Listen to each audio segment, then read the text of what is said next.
Hello student, welcome to my YouTube channel. इस video में हम सॉल्व करेंगे वीडियो री एग्ज़ाम 26 जून 2023 फर्स्ट शिफ्ट का पूरा क्वेश्चन पेपर। सो एंड तक बने रहें। वीडियो स्टार्ट करने से पहले हमारे चैनल को सब्सक्राइब करें और शेयर करना ना भूलें। तो स्टार्ट करते हैं अपना पहला पार्ट जो हिंदी का पार्ट था, हिंदी परीक्षण एवं लेखन योग्यता। इसमें जो हमारा पहला क्वेश्चन पूछा गया है वो पूछा गया था, विद्यालय की शोभा वही बढ़ा सकता है जो अनुशासन में रहे। यह किस वाक्य का उदाहरण है? तो इसका सही आंसर हो जाएगा मिश्र वाक्य। अगला क्वेश्चन था, श्रुति सम भिन्नार्थक शब्द युग्म लक्ष्य और लक्ष्य का उचित अर्थ है। तो इसका सही आंसर हो जाएगा उद्देश्य और लाभ। अगला क्वेश्चन था, किस विकल्प में शब्द युग्म का अर्थभेद सही नहीं है? तो इसका सही आंसर हो जाएगा अविराम अविराम, जिसका अर्थभेद स्थिर और लगातार। ये सही नहीं दिया गया है क्योंकि अविराम का मतलब यहाँ पर सुंदर होता है और यहाँ पर स्थिर लिखा हुआ है। अगला क्वेश्चन था, निम्नलिखित में से कौन सा वाक्य संयुक्त वाक्य का उदाहरण है? तो इसका सही आंसर हो जाएगा शाम हुई और गाय घर लौट आई। चलते हैं अगले क्वेश्चन पर। अगले में पूछा गया था, वह तजुर्बा शब्द में कौन सा उपसर्ग है? तो इसमें उपसर्ग हो जाएगा वह। अगला क्वेश्चन था, निम्नलिखित में से कौन सा वाक्य मिश्र वाक्य है? तो इसका सही आंसर हो जाएगा, मैंने सुना है कि आपके देश में अच्छा राज प्रबंध है। यह मिश्र वाक्य हो जाएगा। अगला क्वेश्चन पूछा गया था, निम्न में से शुद्ध वाक्य कौन सा है? इसमें शुद्ध वाक्य हो जाएगा, भारत में अनेक जातियां हैं। चलते हैं अगले क्वेश्चन पर। अगले क्वेश्चन में कहा गया है, निम्नलिखित में से कौन सा शब्द पुल्लिंग है? तो इसमें जो पुल्लिंग शब्द है वो हो जाएगा दंपति। अगला क्वेश्चन था, आडंबर का पर्यायवाची शब्द नहीं है। तो ये जो दर्प है वो आडंबर का पर्यायवाची नहीं है। अगले सवाल में एक अनुच्छेद दिया गया था जिससे हमें प्रश्न संख्या 10 से 14 तक के आंसर देने थे। तो अनुच्छेद को पढ़ते हैं। नहर अथवा नदी पर जल के प्रवाह को रोकने के लिए बांध का उपयोग किया जाता है। बांध लघु, मध्यम तथा बड़े आकार के हो सकते हैं। बड़े बांधों का निर्माण करना अधिक जटिल होता है। इनके निर्माण में अत्यधिक शक्ति, समय तथा धन खर्च होता है। बांध का निर्माण कंक्रीट, चट्टान, लकड़ी अथवा मिट्टी से भी किया जा सकता है। भाखड़ा बांध, सरदार सरोवर, टेहरी बांध इत्यादि बड़े बांधों के उदाहरण हैं।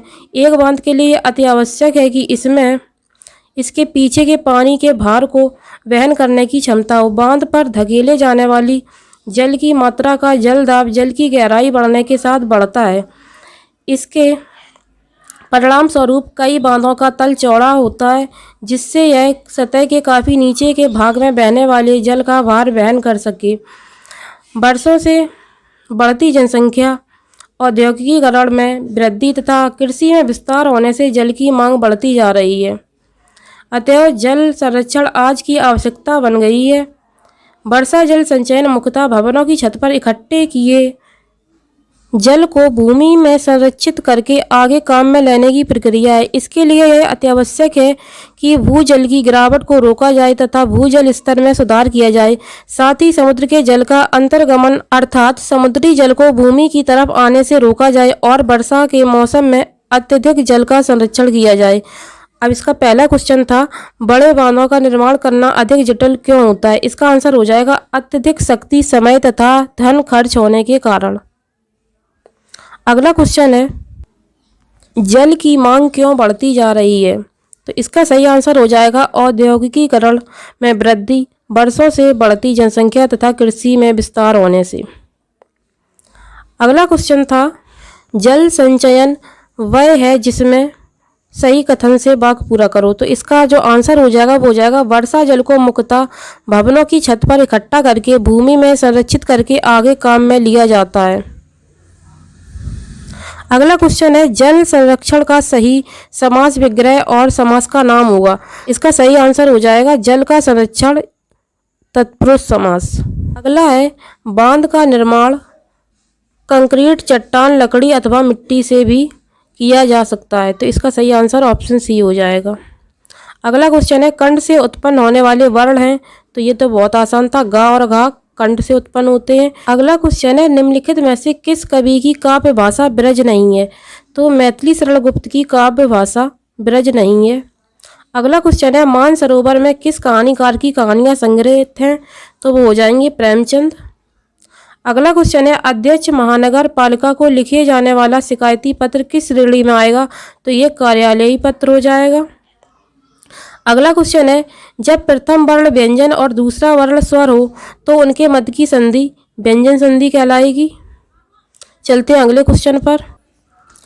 अगले में कहा गया है कि कबीर की भाषा कौन सी है? तो कबीर की भाषा को पंचमेल खिचड़ी या सदुक्कड़ी भाषा भी कहते हैं।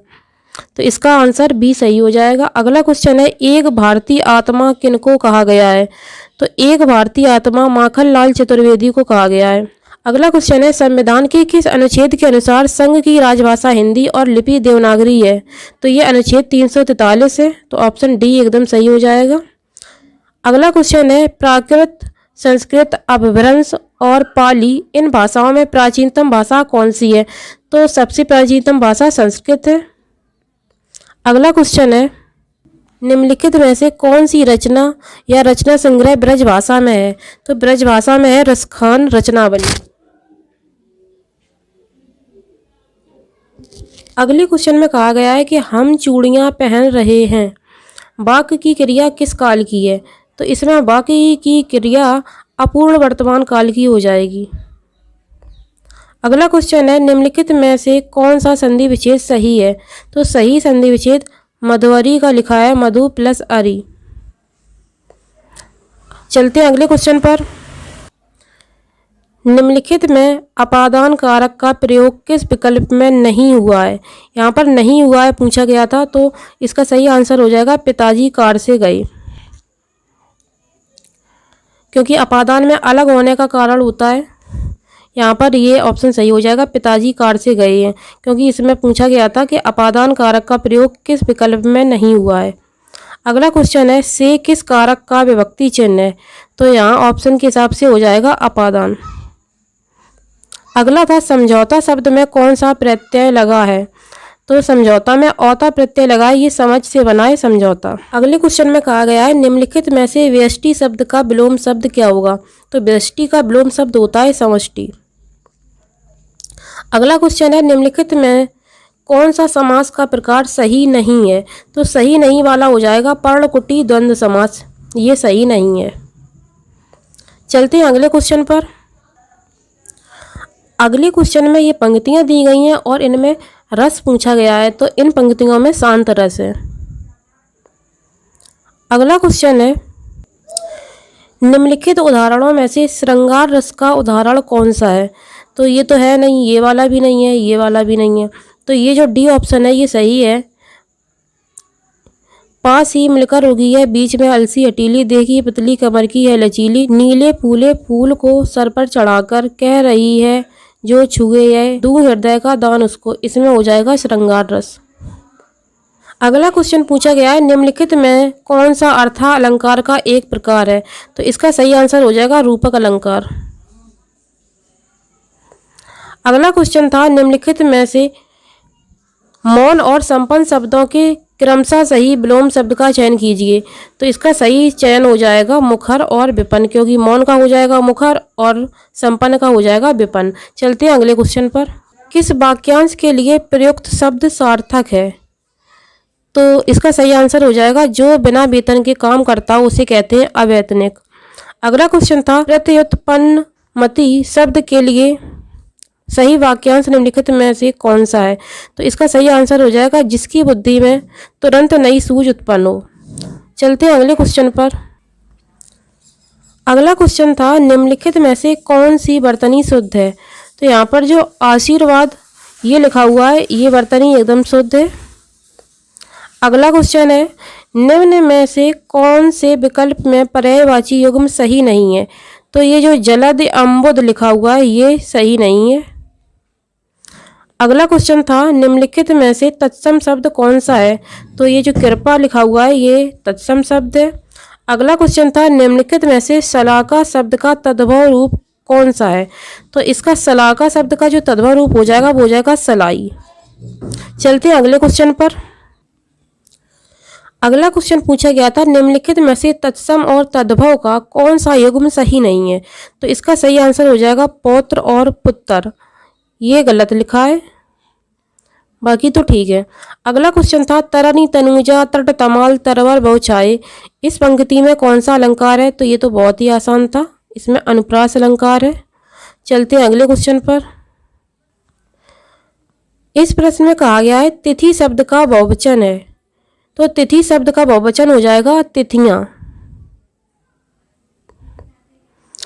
अगला है, घर का वेदी लंका ढाए कहावत का निम्नलिखित में से कौन सा अर्थ होगा?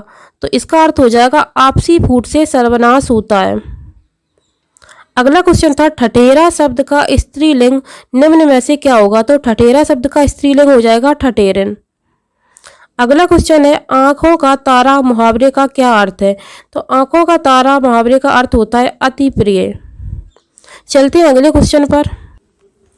अगला क्वेश्चन था, मान ना मान मैं तेरा मेहमान कहावत का अर्थ बताइए। तो इसका अर्थ हो जाएगा जबरदस्ती गले पड़ना। अगला क्वेश्चन था, निम्नलिखित में से वाक्य के शुद्ध रूप का चयन कीजिए। तो पहला था, वन में प्रातःकाल के समय बहुत ही मनोहर दृश्य होता है। दूसरा था, वन में प्रातःकाल का दृश्य बहुत ही सुहावना होता है। अगला था, वन में प्रातःकाल के समय बहुत ही सुहावना दृश्य होता है। अगला था, वन में प्रातःकाल के समय दृश्य क्या खूबसूरत होता है। तो इसका सही आंसर हो जाएगा वन में प्रातःकाल का दृश्य बहुत ही सुहावना होता है।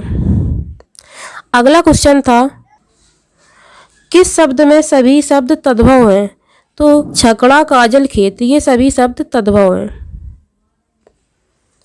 तो हमारा हिंदी का जो पार्ट था वो पूरा हुआ। अब चलते हैं अगले पार्ट पर। हमारा जो अगला पार्ट था वो था रीजनिंग का सामान्य बुद्धि परीक्षण, जिसमें हमारा पहला प्रश्न था, ऐसे प्रत्येक 8 को गिने जिसके ठीक पहले 6 नहीं है लेकिन ठीक बाद में 3 या 4 है, ऐसे कितने 8 हैं? तो इसका आंसर हो जाएगा 2। चलते हैं अगले क्वेश्चन पर। अगला है, यदि दी गई व्यवस्था के सभी ए को हटा दिया जाए तो निम्न में से कौन सा विकल्प दी गई व्यवस्था के बाईं ओर से 11वां होगा? इसमें कहा गया है कि ए जो दिए गए वो सबको हटा दिया जाए, फिर बाईं ओर से गिना जाए तो 11वां कौन होगा? तो इसका सही आंसर हो जाएगा यू 11वें स्थान पर आएगा। चलते हैं अगले क्वेश्चन पर। अगला है, नीचे दिए गए प्रश्न में एक कथन के बाद 2 धारणाएं 1 और 2 दी गई हैं। धारणा एक ऐसी चीज है जिसे माना जाता है या लिखा जाता है। आपको दिए गए कथन को सत्य मानना है और फिर निर्धारित करना है कि निम्नलिखित में से कौन सी धारणा कथन के अनुसार मान्य है। उत्तर इस प्रकार दें। कथन है, हमारी अनुमति के बिना हमारे सॉफ्टवेयर की नकल ना करें, एक सूचना। धारणा है, पहली, सॉफ्टवेयर की नकल करना संभव है। दूसरा है, ऐसी चेतावनी का कुछ तो असर होगा। तो इसमें जो ऑप्शन है वो कौन सा ऑप्शन सही हो जाएगा? वो हो जाएगा बी ऑप्शन सही। दोनों धारणाएं 1 और 2 अंतर्निहित हैं।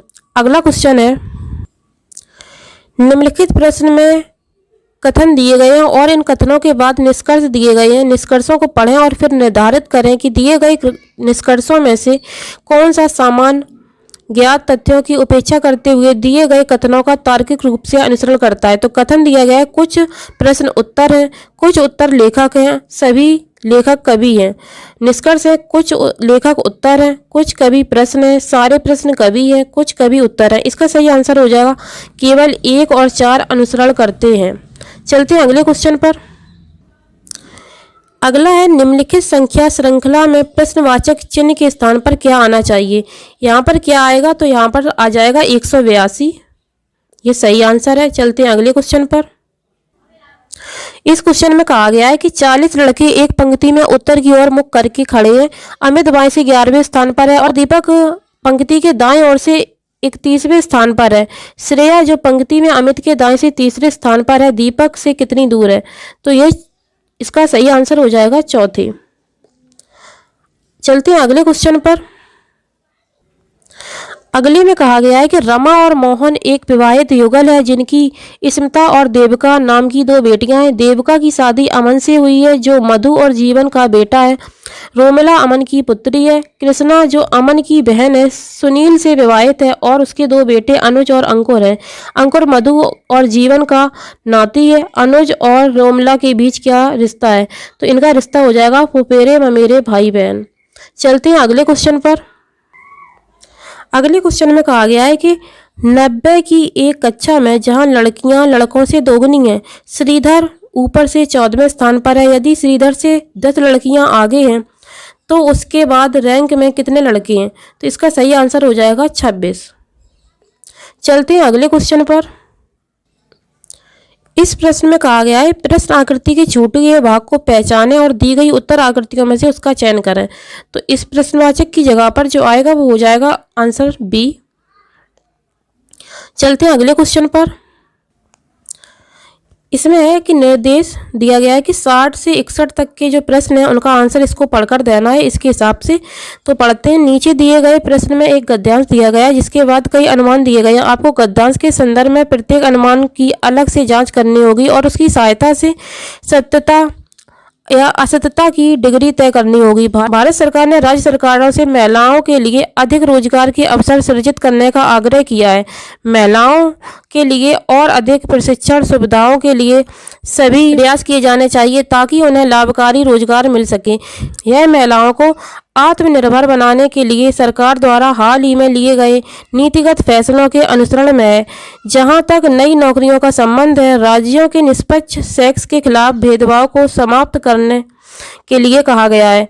महिला श्रमिकों के लिए समान वेतन का भी कड़ाई से पालन किया जाए, इस पर बल दिया गया है। महिलाओं के बीच गरीबी उन्मूलन के लिए अधिक रोजगार के अवसर सृजित किए जा रहे हैं। अब क्वेश्चन देख लेते हैं। तो पहला क्वेश्चन इसका हो गया है सरकार की इस नीति से महिलाओं को काफ़ी फायदा हुआ है। तो इसमें जो ऑप्शन है इसमें सही आंसर हो जाएगा ऑप्शन नंबर डी। यदि अनुमान निश्चित रूप से सत्य है अर्थात यह गद्यांश में दिए गए तथ्यों का सीधे अनुसरण करता है। चलते हैं अगले क्वेश्चन पर। अगला क्वेश्चन है महिलाओं को आत्मनिर्भर बनाने के लिए पुरुषों की तुलना में अधिक वेतन दिया जाना चाहिए।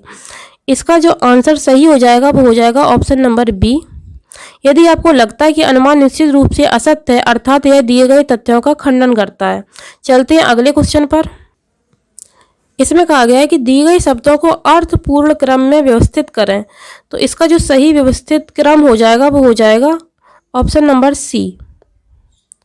सबसे पहले डिलीवरी, इसके बाद में शॉर्ट, इसके बाद में रन आउट, फिर थर्ड एम्पायर, इसके बाद में डिसीजन। चलते हैं अगले क्वेश्चन पर।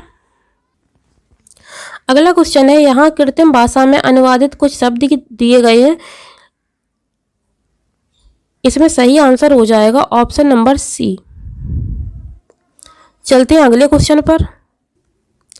इसमें भी यहाँ कृत्रिम भाषा में अनुवादित कुछ शब्द दिए गए हैं। इसके अकॉर्डिंग इसका कोड जो निकालना था तो इसका सही आंसर हो जाएगा ऑप्शन नंबर डी। चलते हैं अगले क्वेश्चन पर। इसमें दिया गया है कि निम्नलिखित में से कौन सा शब्द दूसरे स्थान पर आएगा यदि सभी शब्दों को वर्णानुक्रम में व्यवस्थित किया जाए। तो यहाँ पर ये जो शब्द दिए गए हैं इनको जब हम अरेंज करेंगे तो हमसे पूछा गया है कि दूसरे स्थान पर क्या आएगा। तो दूसरे स्थान पर आ जाएगा ये ऑप्शन नंबर सी। चलते हैं अगले क्वेश्चन पर। अगले क्वेश्चन में कहा गया है कि वह उत्तर आकृति ज्ञात कीजिए जो प्रश्न आकृति में सन्निहित है। तो इसका सही आंसर जो हो जाएगा वो हो जाएगा ऑप्शन नंबर डी। चलते हैं अगले क्वेश्चन पर। अगला है 4 सदस्यों पी क्यू आर और एस वाले एक परिवार के बारे में कुछ जानकारी निम्नलिखित है। पी एक वयस्क पुरुष है और उसके 2 बच्चे हैं। क्यू पी का दामाद है। आर क्यू का साला है। परिवार में सिर्फ एक जोड़ा है। पी की पुत्री कौन है? तो पी की पुत्री एस हो जाएगी। तो देखते हैं एस ऑप्शन कहाँ है। ऑप्शन नंबर डी बिल्कुल सही हो जाएगा। चलते हैं अगले क्वेश्चन पर। अगले क्वेश्चन में कहा गया था कि यदि पी का अर्थ डिवाइड है, क्यू का अर्थ गुणा है, आर का अर्थ प्लस है, एस का अर्थ माइनस है, तो ये इक्वेशन दी गई थी, इसका मान क्या होगा? इसका मान हो जाएगा 132। चलते हैं अगले क्वेश्चन पर। अगला क्वेश्चन है, ये क्वेश्चन भी बिल्कुल ऊपर वाले की तरह सेम ही है। इसमें भी प्लस का अर्थ घटाना, माइनस का अर्थ भाग, गुणा का अर्थ जोड़ और परसेंटेज का अर्थ गुणा है। तो यहाँ पर भी एक इक्वेशन दी गई है 22 प्लस 18 माइनस 3% 5 का मान कितना होगा? तो इसका मान हो जाएगा -8। तो ऑप्शन डी बिल्कुल सही हो जाएगा। चलते हैं अगले क्वेश्चन पर। अगला क्वेश्चन कहा गया है कि दी गई उत्तर आकृतियों में से प्रश्न आकृति का सही जल प्रतिबिंब चुनें। तो इसका जल प्रतिबिंब हो जाएगा ऑप्शन नंबर डी बिल्कुल सही। चलते हैं अगले क्वेश्चन पर। अगला क्वेश्चन है निम्नलिखित प्रश्न के 4 संभावित उत्तर दिए गए हैं। उत्तर के रूप में सर्वाधिक उपयुक्त विकल्प का चयन कीजिए। एक रेलवे लाइन से गुजरते हुए आप देखते हैं कि विपरीत दिशा से 2 ट्रेनें एक ही लाइन पर गतिमान हैं। तो इसका जो सही आंसर हो जाएगा वो हो जाएगा कि ऑप्शन नंबर ए, चल रही ट्रेनों में से किसी एक की ओर दौड़ेंगे और संभावित दुर्घटना के बारे में इंजन कर्मचारियों को सूचित करने का प्रयास करेंगे, प्रतीक्षा करेंगे और ट्रेनों के गुजरने तक देखेंगे। ये तो बिल्कुल गलत हो जाएगा कि वहां पर खड़े होकर ये थोड़ी ना देखेंगे एक्सीडेंट कब हो और कैसा लगेगा, ये गलत बात है। अगला था निकटतम स्टेशन पर जाएंगे और रेलवे अधिकारियों को उन सभी के बारे में सूचित करेंगे जो आपने देखा था। तो इससे भी कोई फायदा नहीं होने वाला। अगला है कि आप किसी भी संभावित दुर्घटना की परवाह किए बिना अपने रास्ते चले जाएंगे, ये तो बिल्कुल गलत बात है। तो ऑप्शन ए एकदम सही हो जाएगा। चलते हैं अगले क्वेश्चन पर। अगला क्वेश्चन था कि यदि किसी भाषा में GRAPHICS को IOCMJHER के रूप में कोडित किया जाता है तो उसी कोड में HOMELESS को कैसे कोडित किया जाएगा।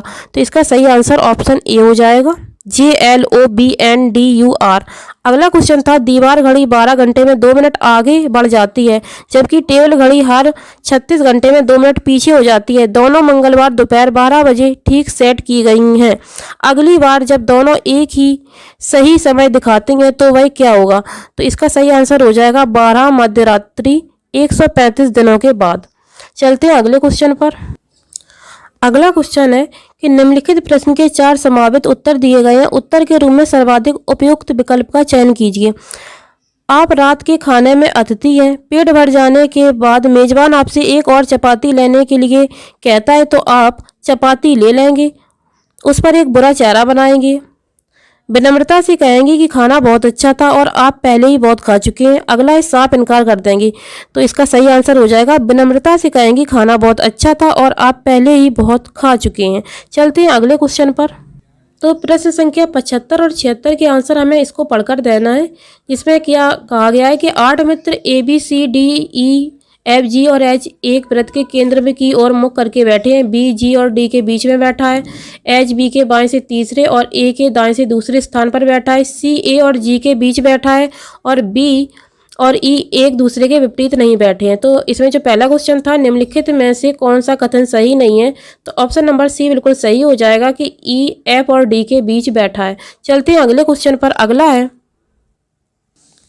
D के बाएं से तीसरा कौन है।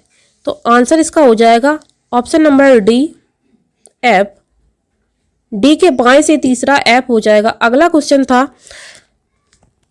मैं अपने घर से उत्तर पश्चिम दिशा में 30 मीटर और फिर दक्षिण पश्चिम दिशा में 30 मीटर चलता हूँ।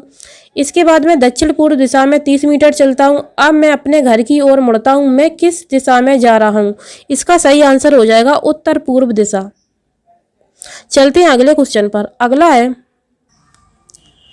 अगला क्वेश्चन है कि समस्या आकृति के यूनिट में आकृति 2 आकृति 1 से एक निश्चित संबंध रखती है। इसी प्रकार उत्तर आकृतियों में से एक आकृति की दूसरी यूनिट में समस्या आकृति से समान संबंध है। आपको उत्तर आकृति के सेट में से वह आकृति चुननी है जो प्रश्नवाचक चिन्ह के स्थान पर आएगी। यहाँ पर थोड़ा सा कट हो गया है पर मैंने पढ़ दिया है। चलते देखते हैं इसको। तो इसका जो सही आंसर हो जाएगा वो हो जाएगा ऑप्शन नंबर बी। ये बिल्कुल सही आंसर हो जाएगा इसका। चलते हैं अगले क्वेश्चन पर। अगला है हवाई जहाज ABCD पूर्व की ओर उड़ान भरते हैं। 125 किलोमीटर उड़ने के बाद विमान A और D दाहिनी ओर उड़ते हैं जबकि विमान B और C बाईं ओर उड़ते हैं। 115 किलोमीटर के बाद विमान B और C ने अपनी बाईं ओर उड़ान भरी जबकि विमान A और D भी अपनी बाईं ओर मुड़ गए। अब हवाई जहाज A B D C क्रमशः किस दिशा में उड़ रहे हैं। तो इसका सही आंसर हो जाएगा पूर्व पश्चिम पूर्व पश्चिम। चलते हैं अगले क्वेश्चन पर। अगला है ये अगला क्वेश्चन है, इसमें कहा गया है, ये थोड़ा सा कट हो गया है ऊपर से, मैं फिर भी बता देते हैं। निम्नलिखित प्रश्न में दो कथन 1 और 2 हैं। आपको यह तय करना है कि क्या कथनों में दिए गया डेटा प्रश्न का उत्तर देने के लिए पर्याप्त है। दोनों कथनों को पढ़िए और उत्तर दीजिए।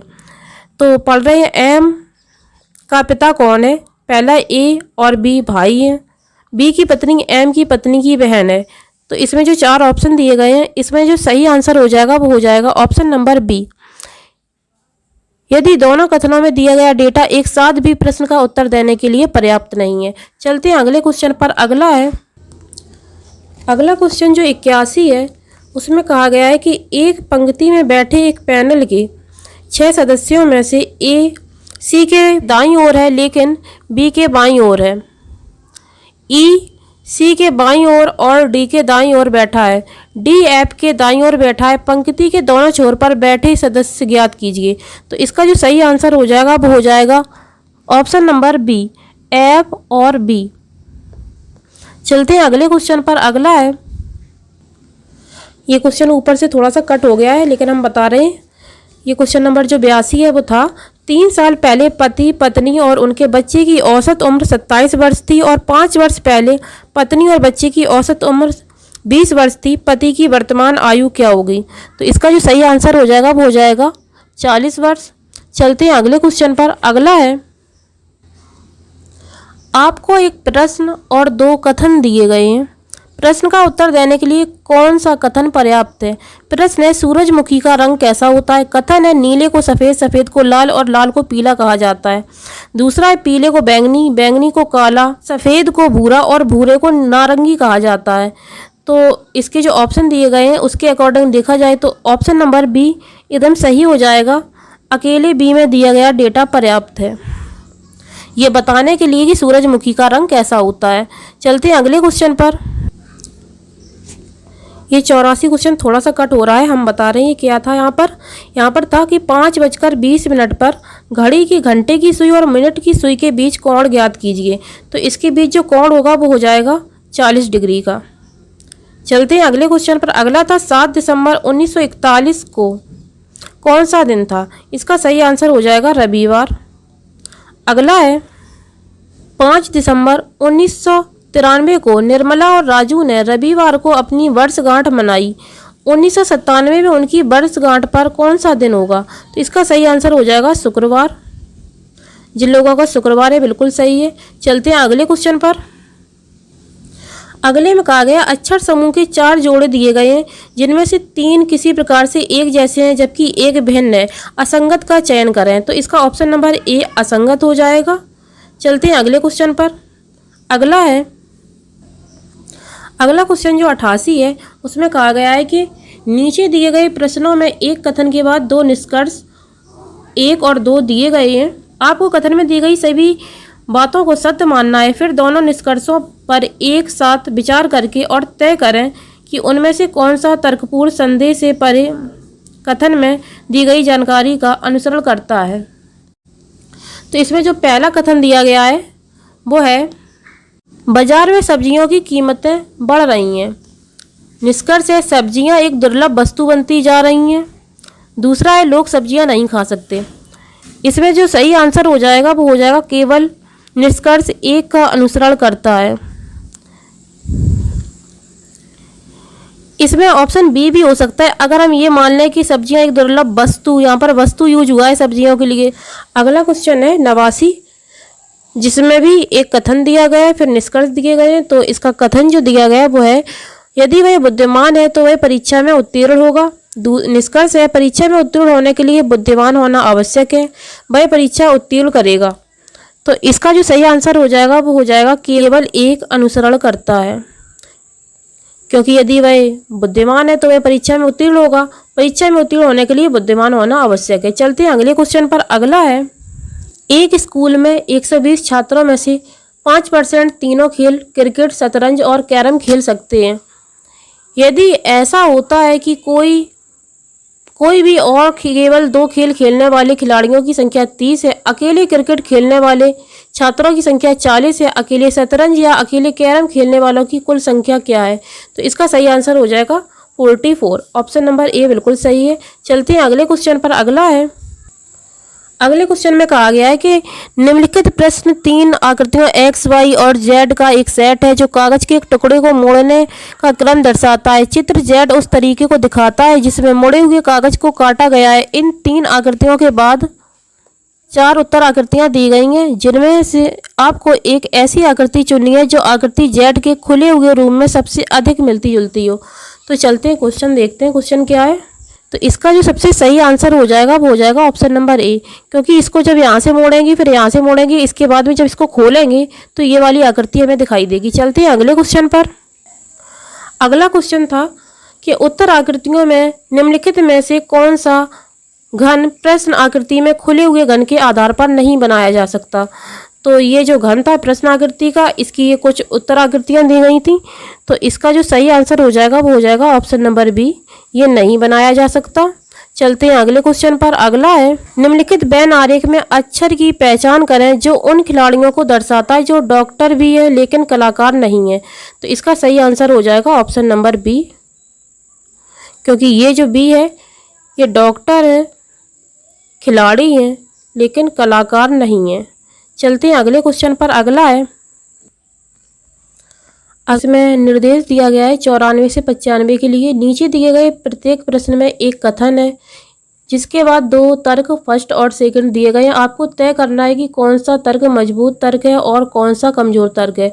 तो इसमें जो हमारा 94 क्वेश्चन है उसमें जो कथन दिया गया है उसमें है कि क्या किस्तों पर चीज़ें खरीदना ग्राहक के लिए लाभदायक है। तर्क पहला दिया गया है हाँ, उसे कम भुगतान करना पड़ता है। दूसरा नहीं, किस्तें देने से परिवार का बजट बिगड़ जाता है। तो इसका जो आंसर हो जाएगा सही वो हो जाएगा ऑप्शन नंबर बी, ना तो एक और ना ही दो, दोनों में से एक भी मजबूत नहीं है। चलते हैं अगले क्वेश्चन पर। अगला है कथन दिया गया है क्या सीखना एक सतत प्रक्रिया है। इसमें तर्क पहला दिया गया है कि हाँ, सीखने के लिए बहुत कुछ है और हमारे पास इतना कम समय है। दूसरा है नहीं, अपने विषय में उच्चतम डिग्री प्राप्त करने के बाद सीखना बंद हो जाता है। तो इसका जो सही आंसर हो जाएगा वो हो जाएगा केवल तर्क एक मजबूत है। चलते हैं अगले क्वेश्चन पर। अगला है निम्नलिखित आकृति में कितने त्रिभुज है। तो इसका सही आंसर हो जाएगा ऑप्शन नंबर डी, इस आकृति में 20 त्रिभुज में। अगला क्वेश्चन था सचिन राहुल से 6 साल छोटा है, यदि उनकी आयु का अनुपात 7:9 है, सचिन की आयु ज्ञात कीजिए। तो इसका ऑप्शन नंबर ए 21 वर्ष बिल्कुल भी सही हो जाएगा। चलते हैं अगले क्वेश्चन पर। अगला है हम पहले इसको पढ़ेंगे, इसके बाद में 98 से 100 तक के जो क्वेश्चन है उनका आंसर देंगे। तो इसमें दिया गया है कि 7 मित्र ABCDEF और G सोमवार से रविवार तक अलग अलग दिन स्टेज शो में परफॉर्म करते हैं। जरूरी नहीं है कि इसी क्रम में हो, प्रत्येक एक अलग आइटम का प्रदर्शन करता है, जैसे संगीत, नृत्य, मिमिक्री, नाटक, वाद विवाद, भाषण और एकालाप। जरूरी नहीं इसी क्रम में हो। बी गुरुवार को नाटक प्रदर्शित करता है और ई रविवार को संगीत प्रदर्शित करता है। जी मिमिक्री करता है लेकिन मंगलवार या शनिवार को नहीं। सी का प्रदर्शन जी के प्रदर्शन के अगले दिन है। डी सोमवार को प्रदर्शन करता है लेकिन नृत्य या वाद विवाद नहीं। ए एकालाप करता है जो भाषण के अगले दिन होता है। शनिवार को नृत्य नहीं किया जाता। अब हमें इनके क्वेश्चन के आंसर देने, तो चलते हैं इनकी जो क्वेश्चन है क्वेश्चन नंबर 98 पर। इसमें कहा गया है डी द्वारा कौन सा आइटम और किस दिन किया जाता है। तो भाषण सोमवार को। चलते हैं अगले क्वेश्चन पर। अगला है इस क्वेश्चन में कहा गया है वाद विवाद में कौन परफॉर्म करता है। तो इसका आंसर हो जाएगा ऑप्शन नंबर सी, नहीं ऑप्शन नंबर बी मतलब सी वाद विवाद में परफॉर्म करता है। अगला क्वेश्चन है जो हमारा लास्ट क्वेश्चन है रीजनिंग वाले पोर्शन का, नृत्य कौन करता है। तो नृत्य ऐप करता है। चलते हैं अगले पोर्शन पर। जो हमारा अगला पार्ट है वो है सामान्य जानकारी, जिसमें हमारा जो पहला क्वेश्चन है वो है निम्नलिखित में से कौन सा कानून भोपाल गैस त्रासदी के तुरंत बाद लागू हुआ था। तो इसका सही आंसर हो जाएगा पर्यावरण अधिनियम 1986। चलते हैं अगले क्वेश्चन पर। अगला है हाल ही में भारतीय मूल के अजय बंगा को निम्नलिखित में से किस संस्थान का 14वां अध्यक्ष नियुक्त किया गया है। तो वो हो जाएगा विश्व बैंक का। अगला क्वेश्चन है भूपेन हजारिका सेतु, जिसे ढोला सदिया पुल भी कहा जाता है, निम्नलिखित में से किस नदी पर जलीय विस्तारों और भारत का सबसे लंबा पुल है। तो इसका जो सही आंसर हो जाएगा वो हो जाएगा लोहित। चलते हैं अगले क्वेश्चन पर। अगला है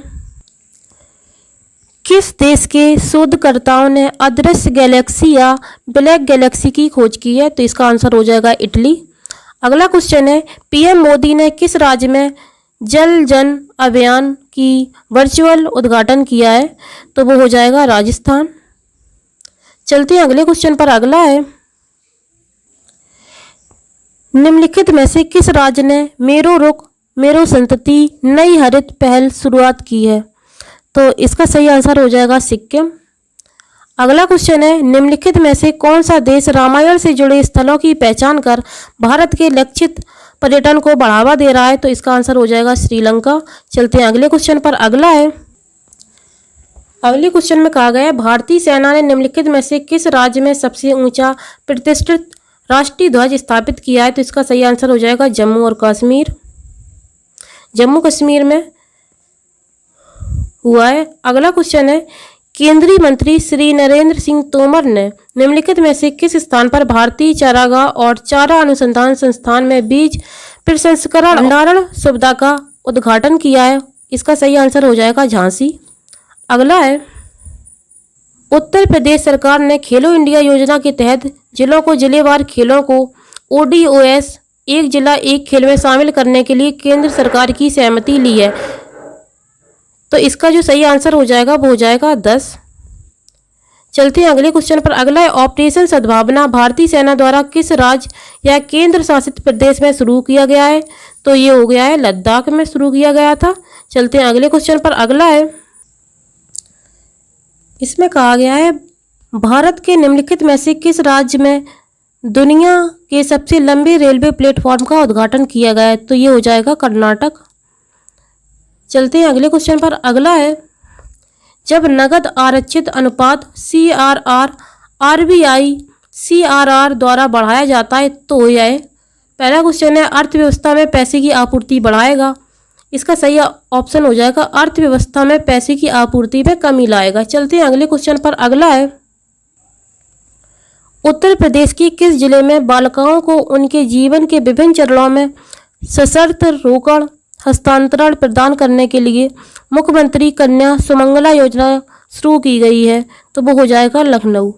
चलते हैं अगले क्वेश्चन पर। अगला है, अगले क्वेश्चन में कहा गया है, भारतीय संविधान में सामाजिक समानता का अर्थ है? इसका सही अर्थ हो जाएगा समाज के सभी वर्गों के लिए समान अवसर। चलते हैं अगले क्वेश्चन पर। अगला है, विश्व मौखिक स्वास्थ्य दिवस 2023 कब मनाया गया? तो इसका आंसर हो जाएगा 20 मार्च। चलते हैं अगले क्वेश्चन पर। पशुपति मोहर सिंधु घाटी सभ्यता के किस स्थल से मिली है? ये मोहनजोदड़ो से प्राप्त हुई है।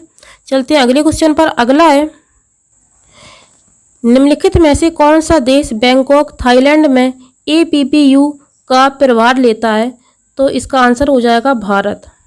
चलते हैं अगले क्वेश्चन पर। अगला है, निम्नलिखित में से किस राज्य में विश्व का सबसे बड़ा नदी द्वीप स्थित है? तो इसका सही आंसर हो जाएगा असम में। चलते हैं अगले क्वेश्चन पर। अगला है, निम्नलिखित में से कौन सी शरीर की सबसे छोटी हड्डी है? तो ये हो जाएगी स्टेपीज रकाब। चलते हैं अगले क्वेश्चन पर। अगला है, लाफिंग गैस क्या है? तो लाफिंग गैस होती है नाइट्रस ऑक्साइड, इसे हम लाफिंग गैस के नाम से जानते हैं। अगला क्वेश्चन है, निम्नलिखित में से कौन सा विटामिन लाल रक्त कोशिकाओं के निर्माण के लिए महत्वपूर्ण है? तो ये हो जाएगा विटामिन B12। चलते हैं अगले क्वेश्चन पर। अगला है, मिसमी जनजाति भारत के निम्नलिखित में से किस राज्य की निवासी है? तो ये अरुणाचल प्रदेश की निवासी है। चलते हैं अगले क्वेश्चन पर। अगला है, गारो और खासी किस राज्य की सहयोगी राजभाषा हैं? तो ये मेघालय की सहयोगी राजभाषाएं हैं। अगला क्वेश्चन है, निम्नलिखित में से कौन सा पहला और सबसे बड़ा निक्षेपागार है जो वर्तमान में भारत में कार्यरत है? तो इसका सही आंसर हो जाएगा NSDL। चलते हैं अगले क्वेश्चन पर। अगला है, भारतीय संविधान की किस अनुसूची में पंचायतों की शक्तियों का वर्णन किया गया है? तो अनुसूची 11वीं है, इसमें पंचायतों की शक्तियों का वर्णन किया गया है। अगला क्वेश्चन है, विश्व प्रसिद्ध मथानिया मिर्च किस राज्य से संबंधित है? ये राजस्थान राज्य से संबंधित है। चलते हैं अगले क्वेश्चन पर। अगला क्वेश्चन है, पानी के दबाव की स्थिति में उगने वाले पौधों को किस नाम से जाना जाता है? तो इसका सही आंसर हो जाएगा हाइड्रोफाइट। क्योंकि यहाँ पर जीरोफाइट भी हो सकता है, लेकिन यहाँ पर कहा गया पानी के दबाव की स्थिति में उगने वाले पौधों को किस नाम से जाना जाता है, तो ये हाइड्रोफाइट हो जाएंगे। चलते हैं अगले क्वेश्चन पर। अगला है, संविधान का कौन सा अनुच्छेद राष्ट्रीय अनुसूचित जाति आयोग से संबंधित है, तो अनुच्छेद 338 जो है वो अनुसूचित जाति आयोग से संबंधित है। अगला क्वेश्चन है, निम्नलिखित में से कौन 5वीं पीढ़ी के कंप्यूटरों की नींव है, तो आर्टिफिशियल इंटेलिजेंस इसका सही आंसर है। चलते हैं अगले क्वेश्चन पर। अगला क्वेश्चन है, टोडरमल को निम्नलिखित में से किस नाम से जाना जाता है, तो मुशर्रफ दीवान इसका सही आंसर हो जाएगा। अगला क्वेश्चन है, कलमकारी चित्रकला का संबंध है, तो इसका सही आंसर हो जाएगा दक्षिण भारत में हाथ से रंगा हुआ सूती कपड़ा। चलते हैं अगले क्वेश्चन पर। अगला क्वेश्चन है, ये थोड़ा सा कट हो गया है लेकिन हम बता रहे हैं, यहाँ पर था चोल साम्राज्य के संस्थापक निम्नलिखित में से कौन थे, तो इसका आंसर हो जाएगा विजयालय चोल। अगला क्वेश्चन है, गांधी ने किस घटना के कारण असहयोग आंदोलन का आह्वान किया था, तो इसका सही आंसर हो जाएगा बंगाल अकाल। चारा चौरी घटना के बाद में ये आंदोलन वापस ले लिया गया था, लेकिन यहाँ पर आह्वान पूछा गया है। चलते हैं अगले क्वेश्चन पर। अगला है, बिलियर्ड्स शब्द निम्नलिखित में से किस खेल से संबंधित है, तो ये अमेरिकन फुटबॉल से संबंधित है। चलते हैं अगले क्वेश्चन पर। अगला है, दुनिया की पहली स्वचालित चालक रहित ट्रेन का अनावरण किस देश में किया गया है, तो इसका सही आंसर हो जाएगा जर्मनी। चलते हैं अगले क्वेश्चन पर। अगला क्वेश्चन है, 6वीं से 14वीं शताब्दी तक निम्नलिखित में से कौन सा सबसे शक्तिशाली महाजनपद था, तो ये तो बहुत ही इजी सवाल था, ये तो मगध था। चलते हैं अगले क्वेश्चन पर। अगला क्वेश्चन है, दलमा अभ्यारण्य निम्नलिखित में से किस राज्य में स्थित है, इसका सही आंसर हो जाएगा झारखंड। अगला क्वेश्चन है, माई लाइफ किसकी आत्मकथा है, तो यह है बिल क्लिंटन की। अगला क्वेश्चन है, भारत का कौन सा राज्य किसी भी अंतर्राष्ट्रीय सीमा को नहीं छूता, तो ये हो जाएगा तेलंगाना। अगला क्वेश्चन है, जिस ग्रह पर सबसे अधिक वलय हैं वह है शनि। अगला क्वेश्चन है, शोषण के विरुद्ध अधिकार में कौन सा निषेध शामिल नहीं है, तो देखते हैं इसके ऑप्शन। इसका आंसर हो जाएगा अस्पृश्यता का निषेध। चलते हैं अगले क्वेश्चन पर। अगला क्वेश्चन है, विश्व भारती विश्वविद्यालय की स्थापना किस भारतीय व्यक्ति ने की थी, तो इसका आंसर हो जाएगा रविंद्रनाथ टैगोर। अगला क्वेश्चन है, निम्नलिखित में से कौन सा देश उत्तरी अटलांटिक संधि संगठन नाटो का 31वां सदस्य बन गया है, तो इसका आंसर हो जाएगा फिनलैंड।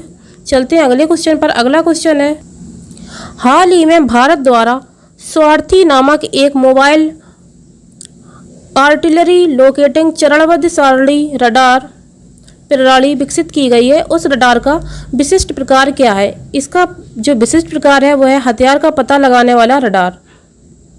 चलते हैं अगले क्वेश्चन पर। अगला क्वेश्चन है,